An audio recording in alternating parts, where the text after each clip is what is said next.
MRA सिखाती है खरे अर्थ में। दोस्तों, समाज में कई अनगिनत लोग हैं जो धर्म का काम शुरू करते हैं, बड़ी वाहवाही होती है, बड़ी मीडिया कवरेज मिलती है, बड़ी तालियां मिलती है, कुछ अवार्ड्स भी मिल जाते हैं। लेकिन कुछ चुनिंदा लोग ऐसे हैं जो धर्म का काम नहीं करते, वे काम को ही अपना धर्म बना लेते हैं। और उन चुनिंदा लोगों में हमारा प्यारा एमआरए इंस्टीट्यूट सबसे सर्वोच्च स्थान पे है। लेकिन इसके लिए एक विजन की जरूरत है, एक जबरदस्त विजन की जरूरत है, तभी ये सब मुमकिन हो सकता है। अमेरिका के एक बहुत प्रसिद्ध लेखक हुए मार्क ट्वेन, वो हर बार कहते थे कि इंसान जो है वो दो बार पैदा होता है। एक बार तब जब उसका बायोलॉजिकल जन्म होता है, और दूसरा जब उसको अपना विजन मिल जाता है। इससे इतना मैं जरूर कह सकता हूं कॉन्फिडेंटली कि साइट है नहीं है, दिखता है नहीं है, उससे कोई फर्क नहीं पड़ता। फर्क पड़ता है विजन से। मेरे हिसाब से बिना विजन की जिंदगी मतलब बिना फ्यूल की कार की तरह है, उसका कोई मतलब नहीं है। अगर इस तरह की किसी शारीरिक अक्षमता को हम हर्डल की तरह देखते हैं, हम क्राइसिस की तरह देखते हैं जिंदगी में, तो वॉरेन बफेट से लेकर रॉबर्ट क्यूस तक ने दुनिया की ऊंची से ऊंची इमारतों के टेरेस पे खड़े रह के हर बार एक ही बात कही कि जहां हर्डल्स है, जहां क्राइसिस है, वहां ढेरों अपॉर्चुनिटीज भी है। और मैंने तो इतने सालों में यही अनुभव किया है कि ये जो हर्डल्स है, ये हमें नीचे गिराने के लिए नहीं, ये हमें और ऊपर उठाने के लिए है। और इन हर्डल्स के लिए मैं इतना जरूर कहना चाहूंगा कि अपनी उलझनों से ही हमें अपनी मुश्किलों के हल मिले। जैसे टेढ़ी मेढ़ी शाखों से हमें ढेरों रसीले फल मिले, और उसके खारेपन में कोई बात तो जरूर होगी, तभी तो जाके सागर से हर बार गंगा जल मिले। तो ये जिंदगी का जो खारापन है हमें और मोटिवेट करता है आगे बढ़ने के लिए। और मैं बहुत अपने आप को खुशकिस्मत समझता हूँ कि संजय लेले साहब, नीता बहन, संजय कामले भाई साहब, इन सबका मार्गदर्शन मिला। और नाम भी कितने खूबसूरत, आपने नाम से कुछ समझा। एक तरफ संजय लेले साहब है, एक तरफ संजय कामले साहब बैठे हैं, और बीच में एक दृष्टिबाधित खड़ा है। ये महाभारत काल से सिस्टम चली आ रही है। जहां पे दृष्टिबाधित है वहां पे एक संजय जी का होना बिल्कुल अनिवार्य है। और मैं खुशकिस्मत इसलिए हूं कि मेरे लिए तो दो बड़े भाई, दो संजय जी हैं, जिन्होंने अपनी विजन से इस पौधे को सूखने नहीं दिया। सनराइज कैंडल नामक अपनी आत्मीयता, अपने प्यार और अपने मैत्री भाव से इस पौधे को उन्होंने सींच कर बड़ा किया हुआ है, तभी ये सब मुमकिन हो सकता है। माता पिता की इकलौती संतान, डेडी दिहाड़ी मजदूर, रोज कमाओ रोज खाओ वाली बात थी।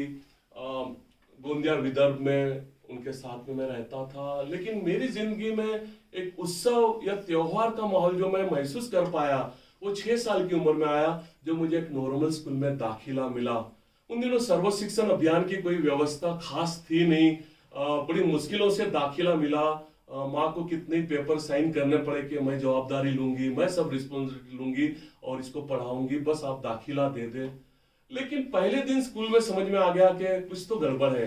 आपको ब्लैक बोर्ड नहीं आता पढ़ने, आप किताबें नहीं पढ़ पाते, चलो एक कोने में बैठो, एक साइड पे बिठा दिया जाता। ग्राउंड पे भी लगता कि मैं भी फुटबॉल को किक लगाऊं, मैं भी क्रिकेट खेलूं। लेकिन मेरे हिस्से और जो 4,500-5 हजार विद्यार्थी थे, उनकी किताबें और स्कूल बैग संभालने से ज्यादा और कोई काम ही नहीं आता। एक कोने में बिठा दिया जाता, वे खेलते, मैं उनकी चीजें संभालता। लेकिन ये हर बार कोने में बैठे बैठे वो जो ऊर्जा बच गई ना, उस छोटे से झोपड़ी नुमा कमरे में किसी क्रिएटिविटी के रूप में उसने बाहर आना शुरू किया। कहीं से गिल्ली मिट्टी लाओ, क्ले में से कुछ अलग अलग शेप देने की कोशिश करना, बाम्बू ढूंढो, छुरी कैंची ढूंढकर बड़ी बड़ी पतंग की कमानी बनाओ। उसने अगर 4 फुट की पतंग बनाई तो मैं 8 फुट की क्यों ना बनाऊं। मांझा, वो जो राइस पिरोसा जाता उसे छुपा कर रख देता, फिर अकेला होता तो खलबत्ता में वो कांच को चूरा करना और मांझा बना। बस ये स्किल सीखने की कोशिश करता। 4th स्टैंडर्ड तक का उन दिनों जो क्राफ्ट का सब्जेक्ट था, मेरा सबसे पसंदीदा सब्जेक्ट। अपने इमेजिनेशन से दुनिया भर की चीजें बनाकर मैं स्कूल लेके जाता। मेरे क्लास टीचर पूरे स्कूल में मुझे उन प्रोडक्ट के साथ घुमाते, बड़ी शाबाशी मिलती, तब लगता कि यही ठीक है। लेकिन उन दिनों स्कूल में लड़ाइयां भी बहुत होती। क्योंकि 12-13 साल की उम्र में और जो विद्यार्थी थे वो ब्लाइंड अंधा अंधा करके चिढ़ाते, उन्हें उसमें बहुत मजा आता और लड़ाइयाँ होती, यूनिफॉर्म फाड़ के घर जाना, किताबें कोने में फेंक के रोने की शुरुआत के बहुत हो गया, कल से स्कूल नहीं जाऊंगा, बच्चे बहुत परेशान करते हैं। माँ जो मेरी सबसे बेस्ट फ्रेंड थी, उन दिनों मेरे सर पर हाथ फेर कर वो एक ही बात कहती कि भावेश तू दुनिया को नहीं देख सकता, इसका मतलब ये नहीं कि यहाँ तकिए में मुंह डाल के रो, अरे घर से बाहर निकल और कुछ ऐसा करने की कोशिश कर, कुछ हट के करने की कोशिश कर कि जिस दुनिया को तू नहीं देख सकता एटलीस्ट वो दुनिया तेरी तरफ देखने की शुरुआत करे। अब बात निकली है तो कुछ रिसर्च वाली बात भी आपको बता दूं, शायद आने वाले दिनों में आपको काम आ जाए कि जब माँ सर पर हाथ फेरती है ना तो बाल यूं बड़े बड़े हो जाते हैं, लेकिन इसके विपरीत जब बीबी सर पर हाथ फेरती है तो मेरी हालत देख रहे हो क्या हो रहा है। कुछ गर्लफ्रेंड वाले भी रिसर्च है, मेरे गुरुजन बाजू में बैठे हैं तो आपको अकेले में बताऊंगा। माँ के आशीर्वाद ही थे संजय सर की 16 साल की उम्र में आफ्टर 10th कुछ करने को था नहीं, कॉलेज चालू होने को 11th को काफी वक्त था, एडमिशन वगैरह की प्रोसेस, तो जो 4-5 महीने बीच में मिल गए तो विद माय वन साइटेड, फिर हम दोनों ने एक टेंडम साइकिल बनाया, उसको एक ही पैर लेकिन उसको दिखता था, उसका काम था हैंडल और ब्रेक संभालना और पीछे बैठ के हमने पेडलिंग करना। और कुछ अलग करने के चक्कर में गोंदिया महाराष्ट्र से नेपाल काठमांडू और वापस गोंदिया हमने 6000 किलोमीटर की साइकिल टूर की 45 दिनों में, जिसको लिम्का बुक के साथ कई रिकॉर्ड बुक में दर्जा दिया गया। साइकिल टूर ने काफी आत्मविश्वास भी बढ़ाया, लेकिन ये जो तकलीफ, परेशानी, हर्डल, स्पीड ब्रेकर, ये जो शब्द है ना, ये कभी अकेले नहीं चलते कामले साहब, ये पूरे परिवार के साथ, पूरे झुंड के साथ चलते हैं। और मेरे साथ भी यही हुआ। एक हाथ में तो एमए इकोनॉमिक्स और एमए साइकोलॉजी की फर्स्ट क्लास की नागपुर यूनिवर्सिटी की 2-2 डिग्रियां थी, लेकिन माँ नहीं थी। उन्हीं दिनों माँ का 4 स्टेज ब्लड कैंसर से निधन हो चुका था, लाखों रुपए का कर्जा, 50-50 हजार के इंजेक्शन माँ की कीमो के लिए यूएस से मंगवाए जाते थे, फ्लूडेरा 50 mg के इंजेक्शन, 50-50 हजार का एक इंजेक्शन, जो घर था, जमीन थी, जो बुन बुन करके मेरे सुनहरे भविष्य के लिए जोड़ा गया था, सब कुछ तो बेचा जा चुका था माँ की ट्रीटमेंट के लिए। और उन दिनों टारगेट एक ही था जीवन में कि बस अपने आप को बेचना पड़े लेकिन माँ को बचाना है। माँ को तो नहीं बचा सके, लेकिन मैं और डैडी दोनों फुटपाथ पे थे इन परेशानियों के चलते। और कुछ बाकी था कि डैडी जिंदगी भर के लिए स्किज़ोफ्रेनिया के मरीज हो चुके थे, उनको संभालना था। और ऐसी परिस्थितियों में जो बचपन से क्रिएटिविटी की चाह, 14-15 साल की उम्र में कुछ फैंसी कैंडल छूने का मौका मिला और माँ के आखिरी शब्द के कुछ अलग करने की कोशिश जरूर करना, और कोई नौकरी न ढूंढते हुए Mumbai national association for the blind में मैंने 1 साल की ट्रेनिंग ली प्लेन कैंडल की, जो वहाँ पे सिखाई जाती थी। 1 साल ये निकालना भी बड़ा दिक्कत वाली बात थी। दोस्तों रिश्तेदारों ने तो पहले ही अपने दरवाजे बंद कर रखे थे, फिर भी उनसे मिन्नतें करके एक 15-20 हजार रुपये और मैंने लोन निकाली, डैडी को दी कि किसी तरह से आप 1 साल बिताओ, मैं कुछ ट्रेनिंग लेके आता हूँ और फिर कुछ अच्छा करते हैं। और इस 1 साल की ट्रेनिंग में मोबिलिटी से लेके और प्लेन कैंडल वगैरह काफ़ी कुछ मेरे को सीखने को मिली। और मुझे तो महाबलेश्वर आके 5000 रुपये चाहिए थे, कुछ मसाज की भी ट्रेनिंग वहाँ पे मैंने ली। मुझे चाहिए थे सिर्फ 5000 रुपये इस इंडस्ट्री को खड़ा करने के लिए। काफ़ी बैंकों के चक्कर लगाए, लेकिन उनके पास 5000 रुपये भी नहीं थे मुझे देने के लिए। वैसे भी बैंकें उन्हीं को कर्जा देती है जिन्हें खरे अर्थ में उसकी आवश्यकता नहीं होती, और मेरे साथ भी यही हुआ। तो ये जो मसाज की एक मैंने ट्रेनिंग ली थी संजय सर, वो बड़ी काम आ गई चट्टोपाध्याय साहब। और आजू बाजू में जो महाबलेश्वर में सब होटल रिसोर्ट्स दुनिया भर के हैं, तो वहाँ मैं एज ए मसाजिस्ट काम करने लगा, क्योंकि पैसे तो जमा करने थे, कहाँ से निकालूं पैसे, बाकी सब ने तो रिश्ते खत्म कर दिए थे। तो ये मसाज करके 10-20 रुपए जमा करके मैंने 5000 रुपये जोड़े। उन 5000 रुपयों में से एक सादी मोमबत्ती की कास्टिंग की डाई और 20 किलो कच्चा माल खरीदकर एक छोटे से भाड़े के कमरे में सनराइज कैंडल की नींव डाली 1994 में। लेकिन जब तक बनाए हुए प्रोडक्ट हम बेचे नहीं, अगले दिन के लिए कच्चे माल के पैसे कहाँ से आए, रोलिंग कैसे हो, साइकिल आगे कैसे बढ़े। तो महाबलेश्वर की मार्केट में मेरा एक दोस्त सुबह से शाम तक एक हैंड कार्ड पे अपनी चाय की दुकान लगाता, शाम को हैंड कार्ड फ्री हो जाती, तो 50 रुपये रोज में मैंने उससे वो हैंड कार्ड भाड़े पे ले ली। इस 50 रुपये वो मुझसे घर से लेकर वो 1-1.5 किलोमीटर का ट्रैवल करके मुझ हैंड कार्ड पे मेरे प्रोडक्ट के साथ खड़ा भी कर देता। लेकिन आज मैं बड़े कॉन्फिडेंट के साथ और यकीन के साथ कह सकता हूँ कि उस हैंड कार्ड पे जो एक में वो काम मैंने ठीक किया, वो लगता है कि जो सामने ग्राहक आए उनको मैंने अपना ब्रांड एम्बेसडर बनाया, उनके साथ दोस्ती करने की कोशिश की, उनको दिल से जोड़ने की कोशिश की। क्योंकि अनफॉर्चुनेटली मेरे एमए इकोनॉमिक्स के हर प्रोफेसर ने मुझे उन दिनों एक ही सलाह दी थी कि देखो भावेश, तुम एक कच्ची गुजराती परिवार से आते हो जो अक्सर बिजनेस करने के लिए जाने जाते हैं, लेकिन तुम अपने नाम की तरह बड़े इमोशनल किस्म के इंसान हो, ये नहीं चलेगा। आगे बढ़ना है, बिजनेस करना है, बिजनेस में सफल होना है, तो सिर्फ और सिर्फ अपना दिमाग लगाओ और कोई बात सोचने की जरूरत नहीं है। आज सालों बीत गए कॉलेज छोड़े, आज तक मैं उनको नहीं समझ पाया। मैं समझता हूँ बिजनेस तो क्या, किसी भी क्षेत्र में अगर सफल होना है ना, तो दिमाग से ज्यादा उसमें अपना दिल लगाना बहुत जरूरी है। क्योंकि दिमाग प्रकृति ने भले सबसे ऊपर की मंजिल पे दे दिया, लेकिन कई बार संजोगवश वो जमीन से नीचे की बातें सोचने के लिए मजबूर हो जाता है। लेकिन दिल जो यहाँ लेफ्ट में है ना, वो हर बार राइट बातें सोचता है। इसलिए हर ग्राहक को मैंने दिल से जोड़ने की कोशिश की, उनको अपना ब्रांड एम्बेसडर बनाने की कोशिश की। एक घटना हर बार मैं जिसका जिक्र करता हूँ, आपके साथ भी शेयर करना चाहता हूँ कि जो ये दिल का रिश्ता बनता है ग्राहक के साथ, तो वो एक इंडिविजुअल ग्राहक आपको किन ऊंचाइयों तक लेके जा सकता है। जब भी मैं उस हैंड कार्ड पे मार्केट में होता, मैं कस्टमर बिहेवियर पे काफी रिसर्च करता कि नीता बहन कि मेरे प्रोडक्ट को छूकर वो क्या बातें कर रहे हैं और आपस में उनके क्या अभिप्राय है, और इससे मेरी मार्केटिंग की स्ट्रेटेजी भी अपने आप तैयार होती जाती थी।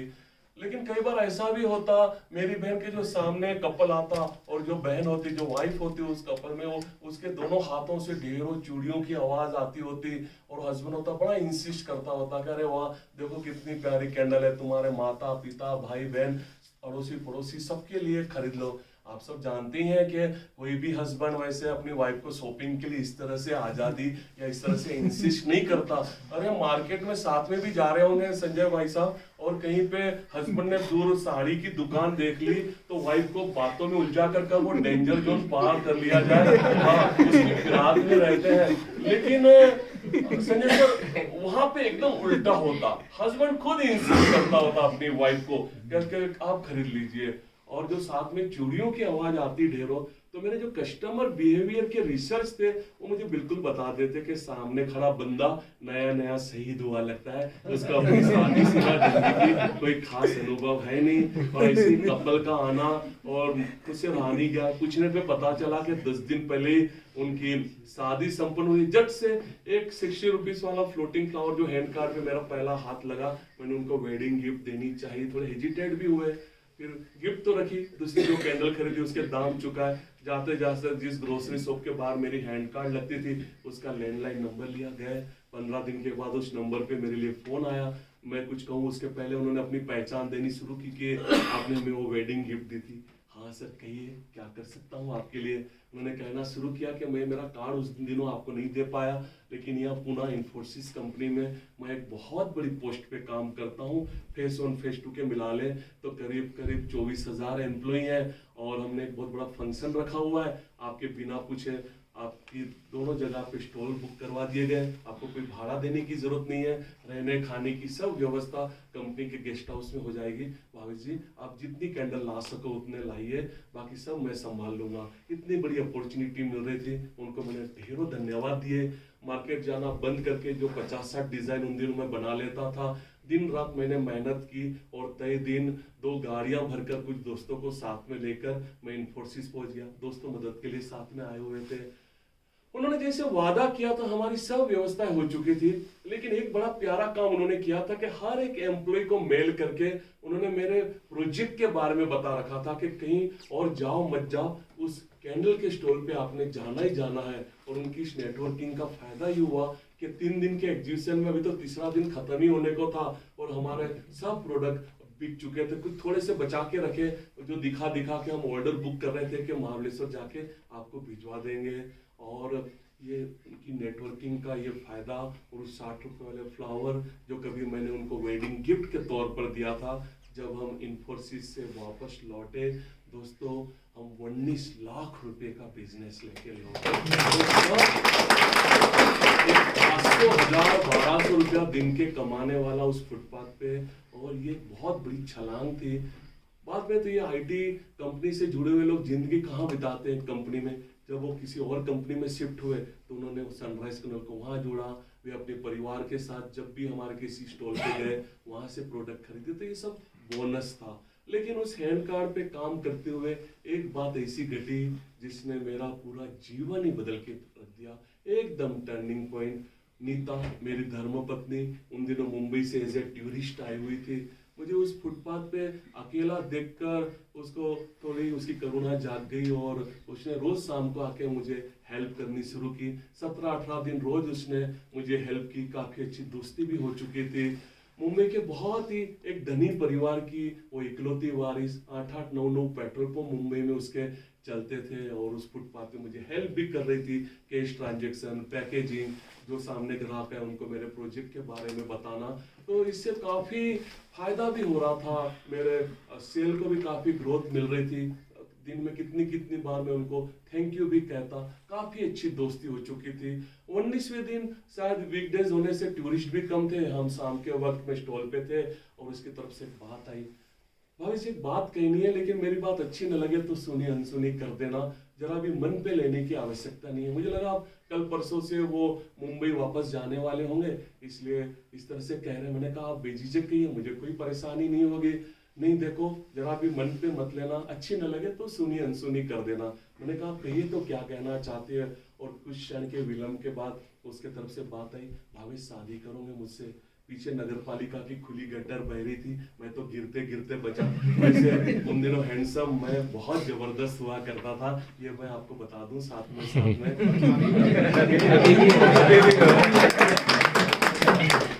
अभी हूँ। तो मुझे अब कारण समझ में आ रहा है, संजय सर के रीता मुझे अब महाबलेश्वर के मार्केट में स्टॉल पे जाने क्यों नहीं देती सर।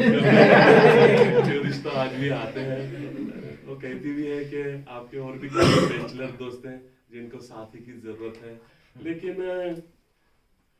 उसका जो ये प्रस्ताव था, मुझे कहीं तो भी थोड़ा एक झटका लगा। मैंने अपने आप को संभलते हुए कहा कि कहाँ आप, कहाँ मैं, कैसे मुमकिन है, मेरा कोई फ्यूचर नहीं। लेकिन उसने जो बात कही, वो एक एक शब्द आज भी दिल में लिखा हुआ है कि भावेश, मैंने बचपन से सिर्फ पैसा देखा। अक्सर लड़कियों के ब्याह बड़े घर में किए जाते हैं, बड़ा घर मतलब ज्यादा पैसा।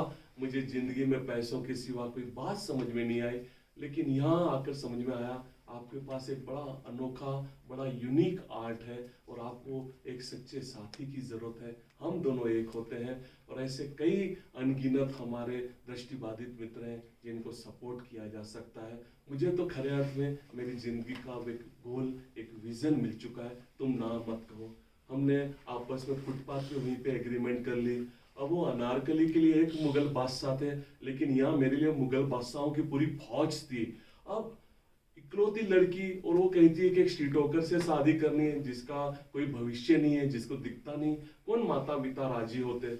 उसके माता पिता तो बड़ी मुश्किल से कन्विंस हुए, लेकिन और भी जो इनलॉज थे वो तो बिल्कुल खिलाफ थे, और उन्होंने भी बीच का रास्ता निकालते हो कि लड़की कोई गलत कदम ना ले। सब रख दी कि चलो अभी सगाई करते हैं, 1 साल के बाद में शादी। उनको लगता था इस 1 साल में लड़की के सर से समाज सेवा का भूत उतर जाएगा, वो अपनी जगह, मैं अपनी जगह। लेकिन बाद में मैं कहाँ मानने वाला था, एकदम भीड़ किस्मत का इंसान। हर हफ्ते मुंबई पहुंच जाता उससे मिलने कि कहीं वो विचार न बदल दे।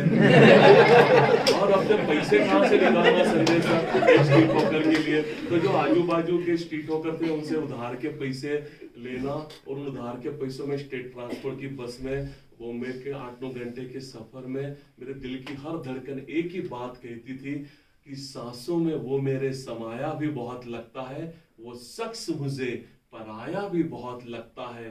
और तमन्ना यह है कि रोज उससे मिलने जाऊं, लेकिन क्या करूं, आने जाने में किराया भी बहुत लगता है।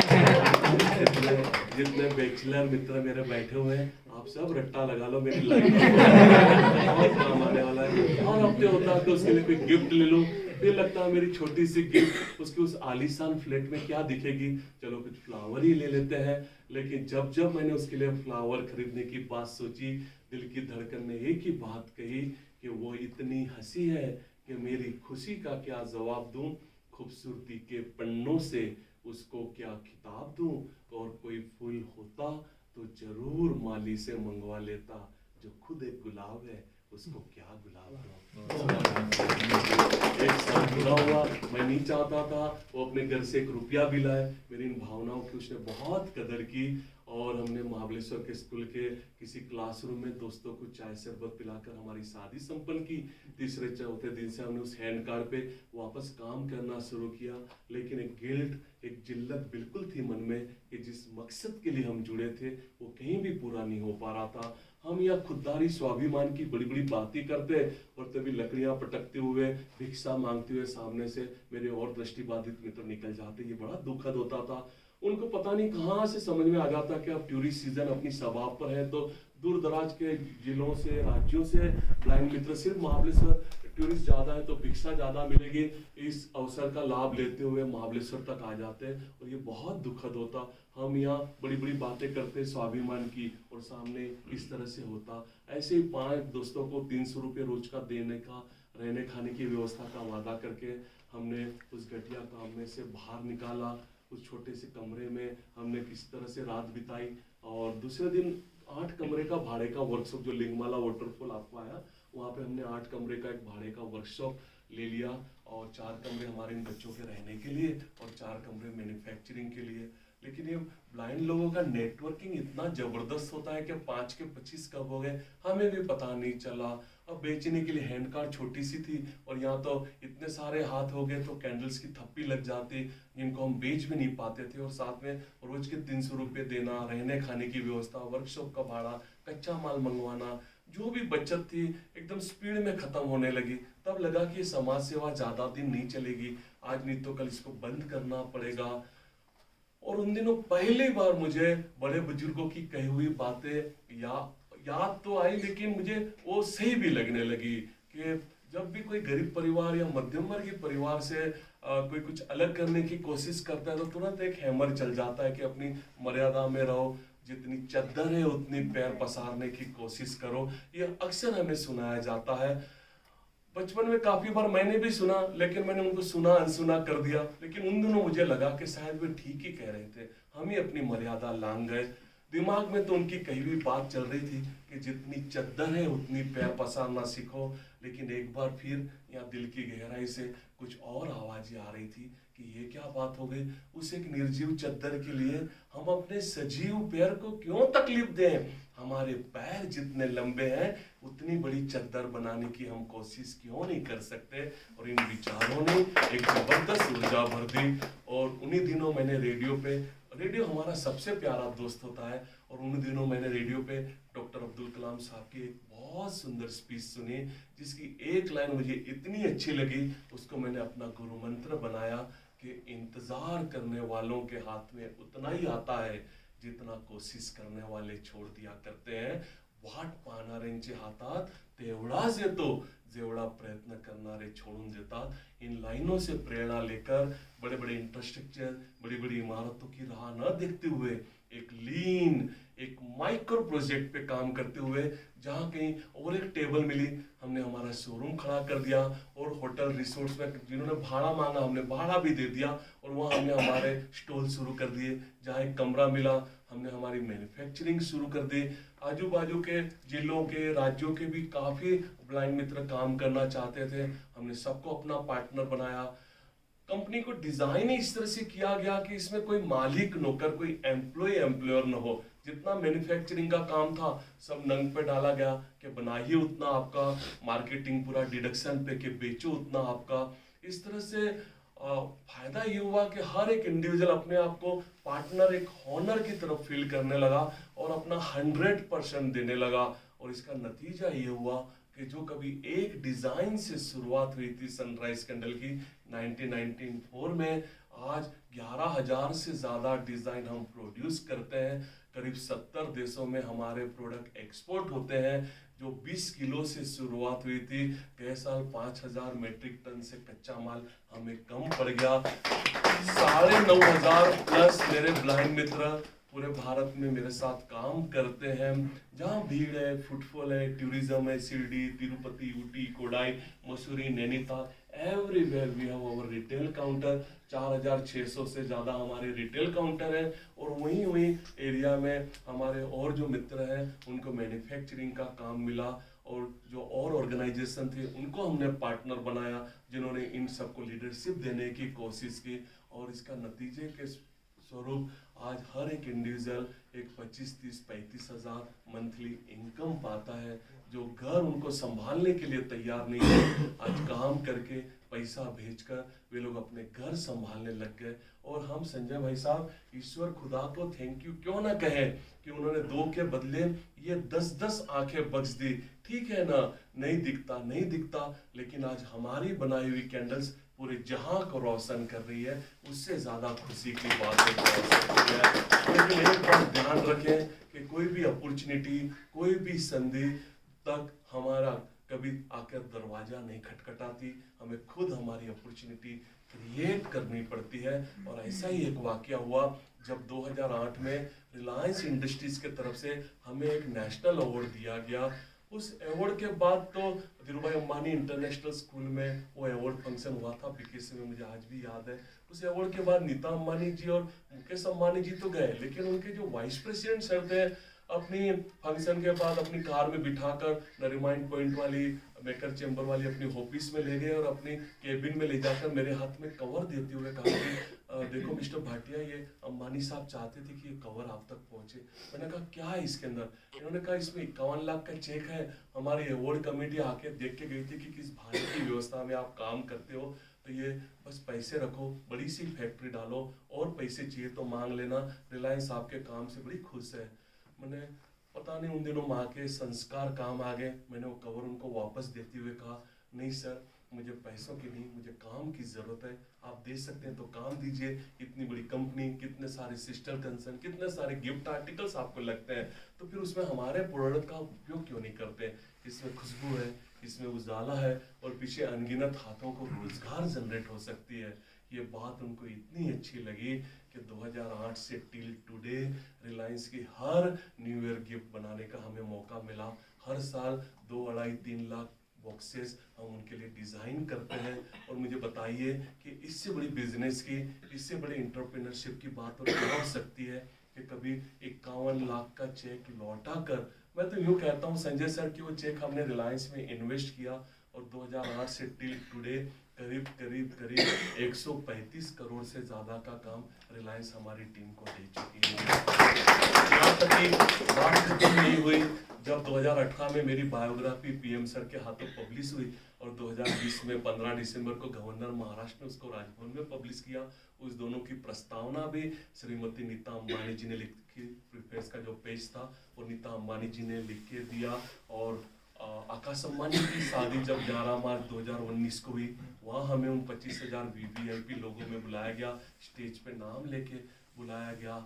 लेकिन उनके परचेस ऑर्डर ने भी अपने काफी कमाल दिखाए। और सबसे बड़ा फायदा तो अभी 31 मार्च को संजय सर जो नीता मुकेश अंबानी कल्चर सेंटर का उद्घाटन हुआ बीकेसी मुंबई में, वहाँ पे हमें तो हफ्ते भर के लिए बुलाया गया था, लेकिन 31 मार्च से वो जो प्रोजेक्ट शुरू हुआ वो अभी तक हम लोग वहीं पे हैं।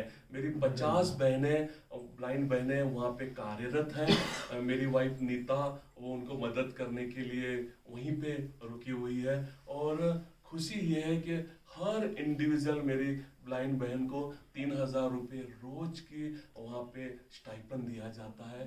90,000 रुपया महीना उनके रहने खाने की सब व्यवस्था है नीता अंबानी जी और रिलायंस फाउंडेशन के तरफ से की हुई है। और वहाँ पे रोज सेलिब्रिटियों का ऐसा तांता लगा होता है, और सेलिब्रिटीज की ट्रैफिक जाम हो जाती है। जब 31 मार्च को हम वहाँ पे थे, अभी 14 अक्टूबर को इंटरनेशनल ओलंपिक कमेटी की कॉन्फ्रेंस के उद्घाटन के लिए माननीय प्रधानमंत्री जी पधारे थे, तो मुझे और नीता को कंपल्सरी था कि हम वहाँ पे रुके। हमारे स्टोर पे माननीय प्रधानमंत्री जी आए, बहुत शाबाशी दी। उन्होंने कहा कि भावेश, आपका प्रोजेक्ट जो मेरा स्लोगन है वोकल फॉर लोकल, उसका जीता जागता मिसाल है, सबूत है, इसको लेके और आगे बढ़े। ये शायद हमारे लिए किसी नोबेल पारितोषिक से कम नहीं था। आप जान ही चुके हैं कि मेरी वाइफ का नाम नीता है। वो हर बार कहती है संजय सर कि नीता भाटिया नीता अंबानी जी की तरह बहुत खुश है, बहुत हैप्पी है। लेकिन उसमें एक लाइन मैं जोड़ देता हूँ, शायद आप भी उसी कैटेगरी में आ जाते हैं संजय भाई साहब, कि जिनके वाइफ के नाम नीता होते हैं ना, वो हस्बैंड सब एक्स्ट्रा ऑर्डिनरी होते हैं। रिलायंस का परचेस ऑर्डर जो आया, उसने अपना कमाल दिखाया, क्योंकि और काफी अनगिनत कंपनियों को कन्विंस करने में हमें वो परचेस ऑर्डर बहुत काम आया। अच्छा, रिलायंस के वेंडर है तो कुछ जरूर अच्छा होगा। इस तरह से काफी फार्मास्यूटिकल और काफी और होटल ग्रुप्स हैं और बिल्डर्स ग्रुप्स, सब लोग हमारे साथ जुड़ना शुरू हुए और काफी काम मिला। आज 1000 से ज्यादा मल्टीनेशनल कंपनियों के गिफ्ट आर्टिकल हमें बनाने का मौका मिला। एक प्रोडक्ट मैं यहाँ पे मैंने मंगवा के रखा है, ये हमने 2014 में किंगफिशर के लिए बनाए थे। 3.5 लाख बियर मग। अभी आप सब तो पूजनीय गुरुजन है, आपके सामने ऐसे प्रोडक्ट भी नहीं लेकिन आपको तो मैं रिक्वेस्ट करता हूँ कि जरा भी इसको देख के टेम्पटेशन लाने की आवश्यकता है, क्योंकि ये मोम से बना हुआ है और ये चिल्ड भी नहीं है। तो जेल और हार्वेस्ट के कॉमिक्स में बबल इफेक्ट भी दिया है कि अभी भरा हुआ ऐसा। तो ऐसे 3.5 लाख बियर मग हमने किंगफिशर के लिए 2014 में बनाए थे। लेकिन संजय सर, हम रोज सुबह उठकर ईश्वर का, खुदा का कोटि कोटि धन्यवाद देते हैं कि मालिया जी भागे, उसके पहले हमारा पेमेंट दे। नहीं तो चट्टोपाध्याय साहब, मैं विष्णु भाई के साथ इंग्लैंड के चक्कर लगाता हूँ वसूली के लिए। 500 से ज्यादा मैनेजमेंट कॉलेज इस प्रोजेक्ट को केस स्टडी करती हैं, काफी डिजाइन इंस्टीट्यूट इस प्रोजेक्ट को केस स्टडी करते हैं। मैं उन तमाम मित्रों से कहता हूं कि चीजें बनाना बहुत आसान है, लेकिन सबसे जरूरी उसको मार्केट करना, बेचना, ये सबसे जरूरी है। हम दुनिया की कोई भी लैंग्वेज उठा ले, हमें वहां ये कहावत मिलेगी मिलेगी कि आप बेच सकते हो तो मिट्टी भी बेच सकते हो, अदरवाइज आप सोना भी नहीं बेच सकते। तो मार्केटिंग सबसे जरूरी है। मैं उन तमाम मित्रों से कहता हूँ कि पहले बेचना सीखो। आप बेच सकते हो तो बनाने की ओर अग्रसर हो, अदरवाइज आप आपका वक्त जाया कर रहे हो। 2012 में आमिर खान जी की एक बड़ी प्रचलित सीरियल थी स्टार प्लस पे, सत्यमेव जयते, उसका एक आधे घंटे का एपिसोड इस प्रोजेक्ट पे बनाया गया, जो यूट्यूब पे अभी भी अवेलेबल है। 14 में हमें पहला राष्ट्रपति पुरस्कार दिया गया अंध स्वयं रोजगार का। बड़ी पोनी बांध के गया था, क्योंकि 6 हॉस्टल का काम चालू था बच्चों का, और इतने हर्डल्स थे। बोला नो हेयर कट, जब तक बच्चे रहने नहीं आएंगे बाल ही नहीं कटाऊंगा। वैसे मेरी हेयर स्टाइल से कोई प्रॉब्लम नहीं था, स्टेज पे भी ऐसी पोनी बांध के गया था, लेकिन मेरी वाइफ नीता के सब रबर बैंड उन दिनों में गायब कर दिया। जब दिल्ली से 14 में हम नेशनल अवार्ड लेके वापस लौटे संजय सर, मैंने उन तमाम स्ट्रीट होकर को ढूंढा जिन्होंने कितनी बार मेरी हैंड कार्ड सिर्फ वो छोटी सी जगह खाली कराने के लिए फेंक दी थी। वो जगह वो चाहते थे कि मैं खाली करूं तो उनका कोई दोस्त रिश्तेदार आके वहां पे अपनी शूज चप्पल की दुकान लगा ले। दिल्ली से लौटकर मैंने उन तमाम स्ट्रीट होकर को ढूंढा, उनसे गले मिला, उनको मिठाइयाँ दी, और मैंने उनको एक बात जरूर कही कि आपने मेरी हैंड कार्ड फेंकी नहीं रहती ना तो मैं राष्ट्रपति भवन तक पहुंच नहीं पाता। तुमने मुझे और मजबूत कर दिया कि दुनिया इधर की उधर हो जाए, आपने ये काम करना ही करना है। स्वामी विवेकानंद जी चट्टोपाध्याय साहब इस माहौल पे, इस मानसिकता पे बड़ी प्यारी बात कहते थे कि जिस राह पे हम चल रहे हैं और उसमें रुकावटें नहीं आ रही तो समझो राह ही गलत है।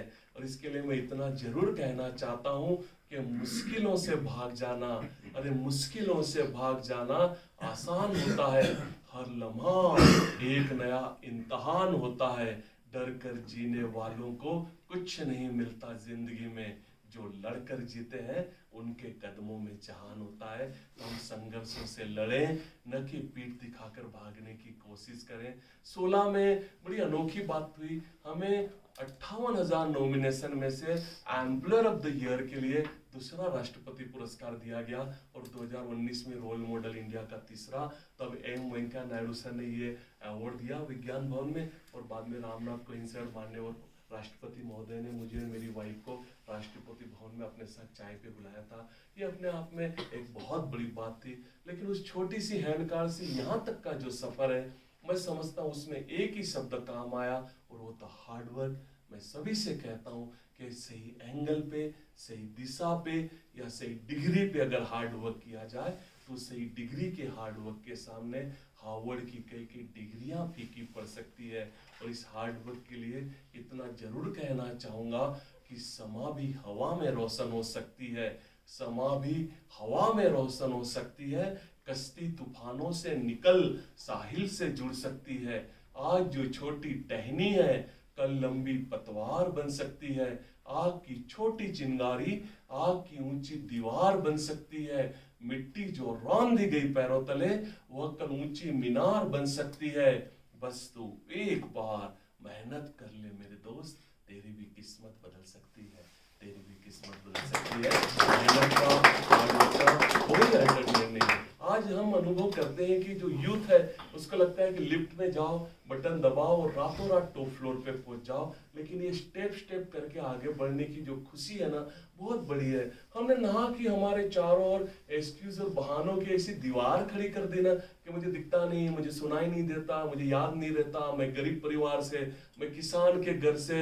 और आजकल तो देश के कोने कोने में बड़ा लेटेस्ट बहाना चला हुआ है कि मुझे आरक्षण नहीं मिला इसलिए मैं पीछे रह गया। मैं कहता हूँ जो है ठीक है, ईश्वर खुदा ने जैसा बनाया, जिन परिस्थितियों में रखा, बस कुछ सोच समझकर आपको बनाया, बस उसको स्वीकार करना सीखें। नहीं तो एमए की फर्स्ट क्लास की 2-2 डिग्रियां उन दिनों मेरे पास थी और थोड़ी कोशिश करता तो मैं भी शायद किसी बैंक में क्लर्की करता होता, मैं भी किसी नीरव मोदी को लोन सैंक्शन करता होता। लेकिन ये नहीं हो पाता, इन हजारों हाथों को रोजगार जनरेट नहीं हो पाती। तो जो है बेस्ट है, पर उन परिस्थितियों को स्वीकार करके आगे बढ़ने की कोशिश करें। आप तो रोज विद्यार्थियों से मिलते हो, मुझे भी कई बार मौका मिलता है किसी इंस्टीट्यूट में जाने का, स्टूडेंट से मिलने का, उनसे बात करने का। लेकिन मुझे बड़ा आश्चर्य होता है कि सब कुछ होते हुए भी बड़ा हताशा, डिप्रेशन का माहौल है। माता पिता ने अपने आप को गिरवी रखकर, अपने आप को बेचकर फंड जमा करके इंस्टीट्यूट की फीस भरी और बच्चों के सुनहरे भविष्य के लिए वहां उनका दाखिला दिलाया है। कि स्टूडेंट्स हैं कि बच्चे हैं कि बस छोटी छोटी बातों में गिव अप करने में लगे हुए हैं। हताशा, डिप्रेशन का ऐसा माहौल है। अब कारण जानने की कोशिश करता हूं तो कहीं स्पोर्ट्स में कुछ नहीं कर पाए और बस वो मुंह लटकाए हुए बैठे हैं, और वही टीनेजर्स के गर्लफ्रेंड बॉयफ्रेंड के ब्रेकअप वाले प्रॉब्लम्स, और बस मुंह लटकाए हुए बैठे हैं। कहीं पे एक आधा सब्जेक्ट रह गया और बस परेशानी में बैठे हुए। मैं उनसे कहता हूँ ऐसा जरूरी नहीं कि जिस क्षेत्र में भी आप हाथ डालें सफलता ही सफलता मिलेगी, पहले असफलताएं भी मिलेगी। हमने बच्चों को सब कुछ सिखा दिया, सॉरी टू से, लेकिन हम उनको हार बर्दाश्त करना नहीं सिखा पाए। हम हर चीज सिखा देते हैं, हम उनको सफलताओं की पूरे पूरे गुरु मंत्र दे देते हैं, लेकिन असफलताओं को बर्दाश्त कैसा करना ना, हम उनको शायद सिखाने के लिए शायद कहीं पे वंचित रह गए। आज कोटा के रोज के हम किस्से सुनते हैं, बहुत दुख होता है। मैंने एक फिल्म देखी थी मेरी वाइफ के साथ, 3 इडियट। मैं ऐसे कभी नहीं कहता कि मैं भी सुनता हूँ, मैं भी देखता हूँ जैसे नॉर्मल लोग।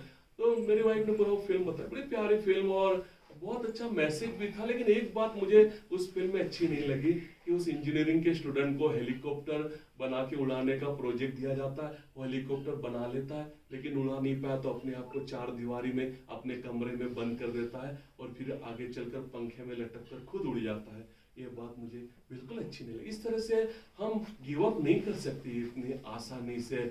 और ऐसा जरूरी नहीं कि बस सफलता ही सफलता हमारे पैरों को चूमेगी, पहले असफलता जरूर मिलेगी और उन असफलताओं की बुनियाद पे ही हम सफलताओं की इमारतें खड़ी कर सकते हैं। मैं उन तमाम मित्रों से कहता हूं और आपके माध्यम से भी मैं उन तमाम विद्यार्थी मित्रों तक एक मैसेज पहुंचाना चाहता हूं कि कभी भी ऐसा गलत विचार आए, आप उस चाबी के गुच्छे को याद करके और आज के दिन को याद कर लेना कि बस उस चाबी के गुच्छे में 40, 50, 60 कितनी भी चाबियां हो, लेकिन कई बार उसकी आखिरी चाबी भी ताला खोल देती है। तो बस हम हमेशा प्रयत्नशील रहें, आज नहीं तो कल सफलता हमें जरूर मिलेगी। और जो आज भी हताशा, डिप्रेशन में कहीं अटके हुए हैं, उनके लिए इतना जरूर कहना चाहता हूँ कि होके मायूस न कभी ढल जाना, होके मायूस न कभी ढल जाना, शाम के अंधेरे की तरह जीवन एक सुबह है, रोज उगते रहो भोर के सूरज की तरह। हर दिन एक नया दिन, एक नई सुबह, जो बीत गया उसको डस्टर से साफ करें, और जो एम्प्टी ब्लैक बोर्ड मिली उस पे स्वर्ण अक्षरों से वापस अपना जीवन लिखने की शुरुआत करें। एक पॉजिटिव एटीट्यूड का होना जिंदगी में बहुत जरूरी है। जैसा हम सोचते हैं ना, ऐसा बिल्कुल होता है। ये ओशो, आचार्य रजनीश भी कहते थे, वो उसको अस्तित्व का नाम देते थे। ओम शांति ओम फिल्म में शाहरुख खान उसको कायनात का नाम दे दे। हजारों नाम हो सकते हैं, लेकिन इस पृथ्वी पे एक ताकत बिल्कुल है जो हमारे विचारों को पूरा करने के लिए बड़ी तत्पर होती है। तो फिर हम अच्छा क्यों ना सोचें, पॉजिटिव क्यों ना सोचें, एनर्जी क्यों ना सोचें। दूसरे की बुराइयां और दूसरों की वीकनेस ढूंढते ढूंढते फिर जाने का वक्त आ जाता है, और फिर इतना ही कहना पड़ता है कि मैं अपने अंतिम दिनों में बस यही सोचता रहा कि धूल तो चेहरे पे थी, मैं नहा की आईना पोंछता रहा। आईना साफ है, बस हमारे चेहरे पे जो धूल है उसको साफ करने की जरूरत है। अच्छा संजय सर, काफी मित्रों से जब मैं हाथ मिलाता हूँ तो उनकी हर उंगली में अंगूठी, मैंने कहा इतनी सारी अंगूठियां क्यों पहनी भैया आपने? तो मुझे बता दे कि देखो हमने भी बड़ी मेहनत कर ली, बड़े पापड़ बेल लिए, बस इन ग्रहों के ऊपर में छोड़ा है, वही नैया पार लगा है। मैं कहता हूँ ये छोटे छोटे आपने जो पत्थर के टुकड़े ग्रहों के प्रतिनिधित्व के तौर पे जो आपकी अंगूठियों में लगा है, और वहां वो करोड़ों करोड़ों करोड़ों किलोमीटर दूर के ग्रह तुम्हारा क्या अच्छा बुरा करेंगे? उनको और कोई काम धंधा नहीं है क्या कि छोड़ छाड़ के तुम्हारी अच्छाई के लिए लग जाएंगे? जो अच्छा बुरा करना है तुमने खुद ने अपना करना है। वामन राव भी कितनी सुंदर बात कहते हैं कि तुझे जीवनाचा शिल्पकार। हम सब हमारी जिंदगी के शिल्पकार हैं। बाहर का कोई धागा तावीज ग्रह आके हमारी जिंदगी नहीं संवार सकता। लेकिन जो आज भी अंधविश्वास की दलदल में अटके हुए हैं, उन तमाम मित्रों को मैं एक बात जरूर कह देना चाहता हूं कि शब्दों के शमशेर चलाता हूं मैं, पानी से तस्वीर बनाता हूं मैं। कायर है वो जो किस्मत की बात करते हैं, अरे किस्मत की तो खुद तस्वीर बनाता हूं मैं। और ये आप ताली बजा सकते थे इस बात के लिए लेकिन संजय सर, मेरे को लग रहा है कि ये ताली बजाने से जो हेजिटेट हो रहे हैं ना, उन्होंने सभी ने अपनी उंगलियों में ऐसे ग्रहों वाली अंगूठियां पहनी। अब जाते जाते बाहर डोनेशन बॉक्स है उसमें डाल के जाइएगा, हम वेलफेयर में लगा देंगे उन सब चीजों को। तो जरूरी है हम अपने आप पे विश्वास करें, आगे बढ़े। उस 1988 की साइकिल टूर के बाद जिंदगी से करीब करीब स्पोर्ट्स निकल चुकी थी, लेकिन 26-27 की उम्र में जहां मैं थोड़ा पगभर हुआ, जिस एज में स्पोर्ट्समैन ग्राउंड छोड़ देते हैं, उस एज में मैंने वापस खेलना शुरू किया। जैसे ओलंपिक आप जानते हैं, पैरा ओलंपिक, और डिस्ट्रिक्ट से मैंने पैरा ओलंपिक, गोला फेंक, थाली फेंक, भाला फेंक खेलना शुरू किया। 2000 में स्टेट, 2001 में नेशनल, और 2002 में नेशनल का एक ऐसा रिकॉर्ड बना कि टिल टुडे मैं शॉटपुट का नेशनल रिकॉर्ड लेके हूँ। अब तक मेरे पास में 117 पैरा ओलंपिक मेडल्स हैं इस तरह के।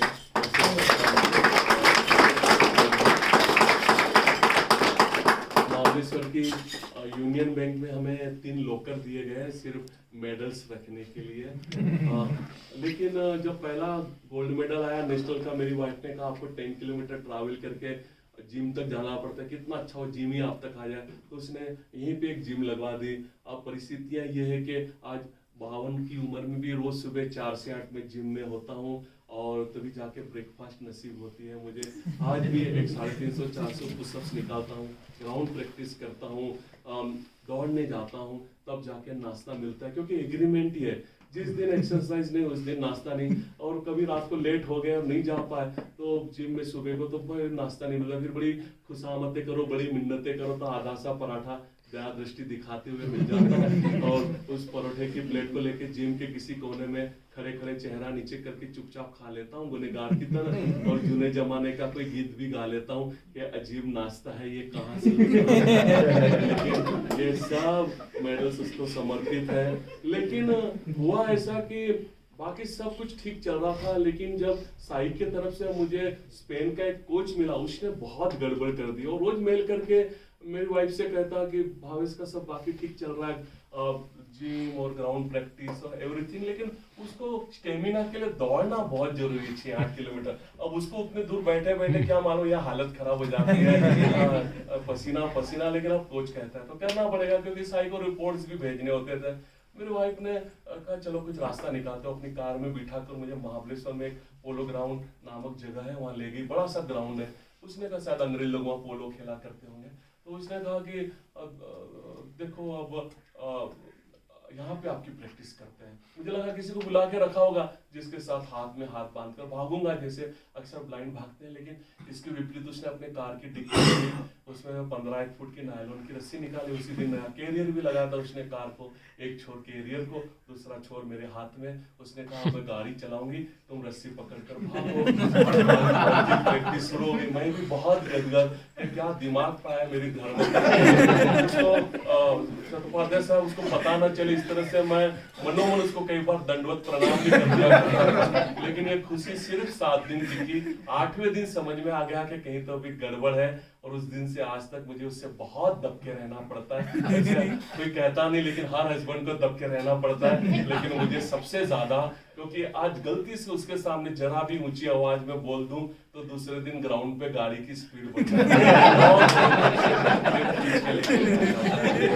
लेकिन ये सब के सब मेडल उसको समर्पित है। मैं उससे कहता हूँ मीता तुम गांधारी से बड़ी हो, क्योंकि हमने तो यही सुना यही पढ़ा कि वो अपने आंखों में पट्टी बांध कर बैठ गए थे, लेकिन तुम्हारी सुंदर आंखों से मैं इस सुंदर दुनिया को देख पाया। हर बार उससे मैं एक रिक्वेस्ट भी करता हूँ कि हस्बैंड वाइफ के संबंधिता 7 जन्मों के कहे जाते हैं, लेकिन आपको एतराज न हो तो 7 के साथ 1 0 और लगा देना।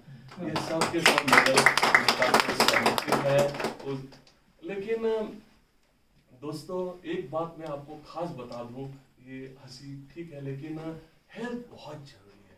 आज बॉडी फिट है तो हमारा मन, मस्तिष्क, विचार हर चीज फिट है। हम बाद में ठीक कर लेंगे, हेल्थ को करके हम पैसे के पीछे एक अंधी दौड़ लगाते हैं, ना फिर हेल्थ बचती है ना पैसा बचता है। गए साल राकेश झुनझुनवाला साहब का एक वीडियो बहुत वायरल हुआ था, जो स्टॉक एक्सचेंज के किंग माने जाते हैं, आकाशा एयरलाइंस के जो चेयरमैन। वो अपने वीडियो में कहते हैं कि मेरे पास 62,000 करोड़ हैं, लेकिन मैं अपनी हेल्थ को ठीक नहीं कर पा रहा हूँ, अपनी किडनी को ठीक नहीं कर पा रहा हूँ। तो इस पैसों का फायदा क्या?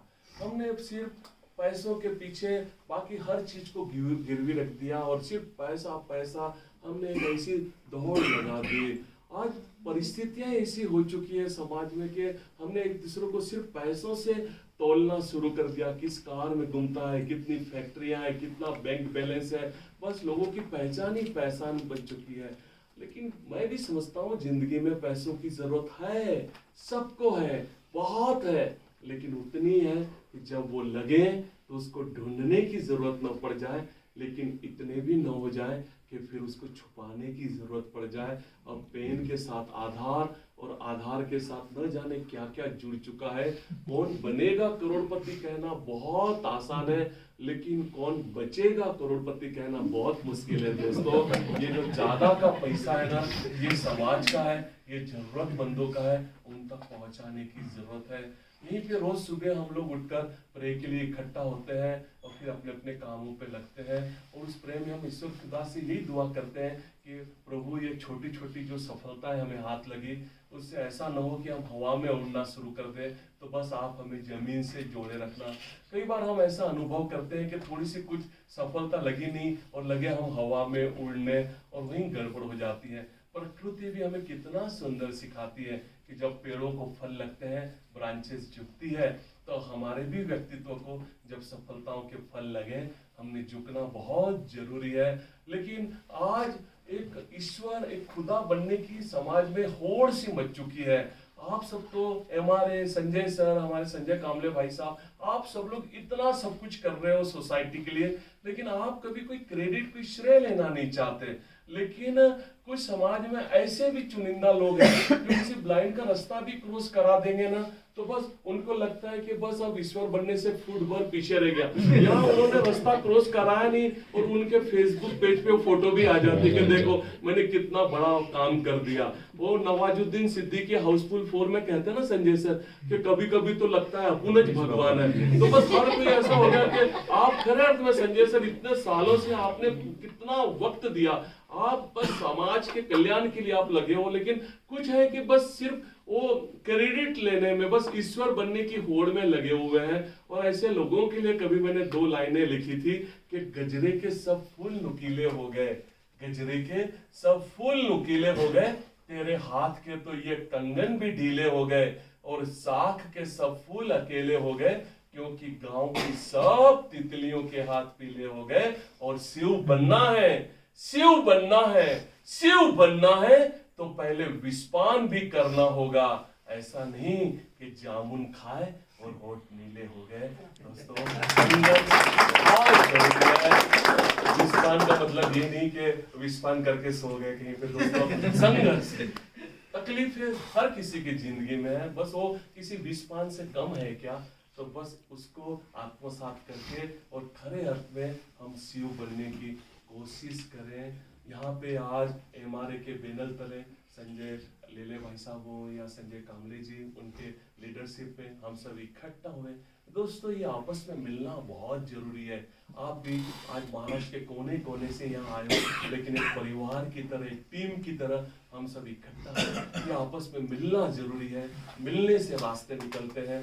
दुनिया में ऐसा कोई प्रॉब्लम नहीं है जिसको सॉल्यूशन नहीं है। दोस्तों मिलने से सॉल्यूशन निकलते हैं। हम हैं कि प्रॉब्लम के ऊपर में दुनिया भर की कॉन्फ्रेंस करते हैं, लेकिन सॉल्यूशन पे कभी हम कोई फोकस नहीं करते हैं। तो ये मिलना जरूरी है, और इस मिलने पे जिस तरह से आप सब लोग एमआरए संजय भाई साहब ने आप सबको जो प्यार, मोहब्बत, मैत्री और आत्मीयता के धागे में बांध कर इकट्ठा किया हुआ है, इस मिलने मिलाने पे इतना जरूर कहना चाहूंगा कि आके ही मिलते हैं हम, आके ही मिलते हैं हम, ताकि बहारें आ जाएं, इससे पहले कि ताल्लुक में दरारें आ जाएं। और ये जो खुददारी का मैला सा अंगोछा है मेरा, बेच दो इसको तो कई कारे आ जाए। दुश्मनी हो तो ऐसी हो कि कोई एक रहे, लेकिन ताल्लुक हो ऐसा कि पुकारे आ जाए। जिंदगी दी है तो बस इतनी मोहल्लत भी दे दे कि दोस्तों का कर्ज उतारे फिर आ जाए। और मुमकिन है इन्हीं में कहीं हम लेटे हों, ठहर जाना अगर रास्ते में कोई मजारे आ जाए, आके ही मिलते हैं हम ताकि बहारें आ जाए। ये जो आपने यहाँ आकर मुझे और मेरे ब्लाइंड मित्रों को जो एक सम्मान बख्शा है ना, ये किसी एक भावेश का या एक छोटे से ग्रुप का जो यहाँ 90 लोगों की टीम बसती है उनका ये मान सम्मान नहीं है। ये देश में कोने कोने में बसने वाले मेरे लाखों करोड़ों दिव्यांग मित्रों का मान सम्मान है। उन सब के तरफ से मैं आपको थैंक यू कहता हूँ। और एमआरए इंस्टीट्यूट जिसके बैनर तले हम जुड़ पाए, एमआरए के प्रति मेरे मन में जो श्रद्धा है ना, आज ये आप सबके सामने कहने के लिए मैं बिल्कुल विवश हूँ कि जब सभी शहंशाह अपनी अपनी कब्रों में बुद्ध बनकर बैठे होंगे, हम समुद्र सिंधु के पानी में बुद्ध बनकर बैठे होंगे। और सदियां बीते जब सुल्तानों के नामों निशान नहीं होंगे, तब भी हमारे आप घर घर बंद किताबों में अक्सर बनकर बैठे होंगे। छोटी सी 1-1.5 मिनट में बात खत्म करता हूँ।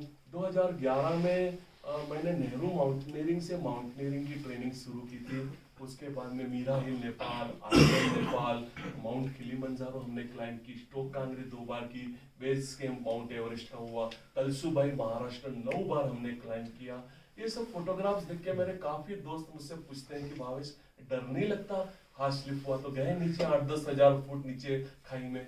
मैं उनसे एक ही बात कहता हूँ कि दिखता तो मैं जरूर डरता। दोस्तों यहाँ उपस्थित, यहाँ इस हॉल में कोई भी सर्वगुण संपन्न नहीं है। ईश्वर ने, खुदा ने कोई ना कोई वीकनेस सब में रख छोड़ी है।